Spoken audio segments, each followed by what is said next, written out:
ఉత్తర తెలంగాణ వరద బీభత్సానికి ముఖ్యమంత్రి అనుభవలేమి కారణమని ప్రతిపక్షాలు విమర్శిస్తున్నాయి.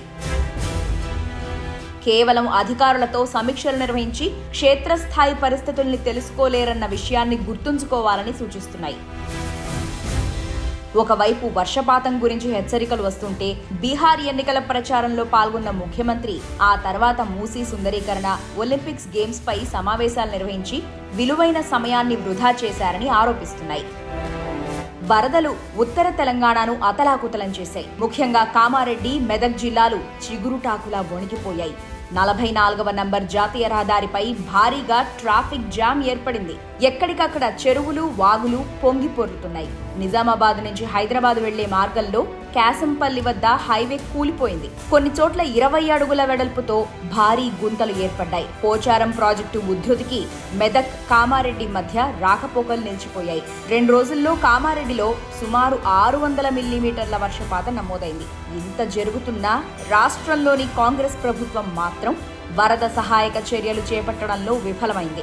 రాష్ట్ర ప్రభుత్వం వర్షపాతాన్ని ముందస్తుగా అంచనా వేయలేకపోయింది. గత ప్రభుత్వాలు వర్షాకాలంలో ఎల్లప్పుడూ సన్నద్ధంగా ఉండి రాష్ట్ర విపత్తు నిర్వహణ బృందాలను సిద్ధంగా ఉంచేవారు. కానీ ఈసారి అలాంటి ఏర్పాట్లు ఏం చేయలేకపోయింది రేవంత్ రెడ్డి సర్కారు.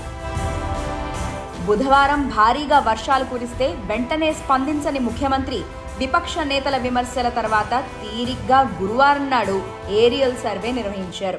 బేగంపేట విమానాశ్రయం నుంచి నీటిపారుదల శాఖ మంత్రి ఉత్తమ్ కుమార్ రెడ్డి, పిసిసి అధ్యక్షుడు మహేష్ కుమార్ గౌడ్తో కలిసి పెద్దపల్లి, మెదక్, కామారెడ్డి జిల్లాల్లో ఏరియల్ సర్వే ద్వారా పరిశీలించారు. ఎల్లంపల్లి, పోచారం ప్రాజెక్టులకు తీవ్ర వరద వచ్చింది. వర్షాకాలంలో వేసిన పంటలు తీవ్రంగా దెబ్బతినడం వల్ల రైతులు నష్టపోయారు. మేడిగడ్డ, అన్నారం, సుందిళ్ల బ్యారేజీల నిర్వహణలో లోపాలున్నాయని విమర్శించిన ఆయన గత 2 సంవత్సరాలుగా కాంగ్రెస్ నేతృత్వంలోని ప్రభుత్వమే తెలంగాణను పాలిస్తుందన్న విషయాన్ని మర్చిపోయారు. ఉత్తర తెలంగాణ అతలాకుతలమవుతుంటే ఈ వరదల్ని సాకుగా ప్రతిపక్షాలను విమర్శించే ప్రయత్నం చేశారు. మానేరు, పోచారం ప్రాజెక్టులకు గత వారం రోజుల నుంచే భారీగా వరద నీరొస్తోంది. అయినప్పటికీ నీటిపారుదల శాఖ ప్రజల్ని అప్రమత్తం చేయలేకపోయింది. ముందు నుంచే వరద అంచనా వేసే వ్యవస్థలు చేతిలో ఉన్నప్పటికీ రేవంత్ రెడ్డి ప్రభుత్వం వాటిని ఉపయోగించుకోలేకపోయింది. గత వారం నుంచే తీవ్ర వర్షాలు కురుస్తాయన్న వాతావరణ శాఖ అంచనాల్ని ముఖ్యమంత్రి పట్టించుకోలేదు. రాజకీయ లబ్ధే లక్ష్యంగా బీహార్ ఎన్నికల ప్రచారంలో పాల్గొన్నారు. చివరికి ప్రతిపక్షాలు సైతం తెలంగాణ ప్రభుత్వానికి చెందిన హెలికాప్టర్లు బీహార్ ప్రచారంలో పాల్గొంటున్నాయని విమర్శించాయి.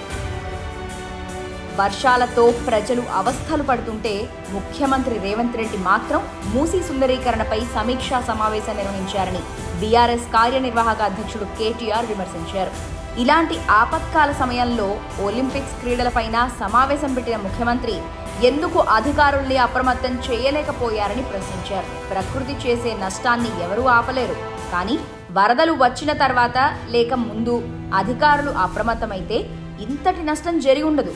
లోతట్టు ప్రాంతాల ప్రజల్ని 2-3 రోజుల నుంచే అప్రమత్తం చేసి ఎగువ ప్రాంతాలకు తరలించే అవకాశం ఉన్నప్పటికీ ప్రభుత్వం మిన్నకుండిపోయింది. పోచారం ప్రాజెక్టుకు వచ్చిన వరద గేట్ల మీద నుంచి ప్రవహించిన అక్కడి అధికారులు ప్రజలకు సమాచారం ఇవ్వలేకపోయారు. ముఖ్యమంత్రి రేవంత్ రెడ్డికి కనీసం మంత్రిగా పనిచేసిన అనుభవం లేకపోవటం వల్లే వరద సహాయ చర్యలు చేపట్టడంలో విఫలమయ్యారని ప్రతిపక్షాలు విమర్శిస్తున్నాయి.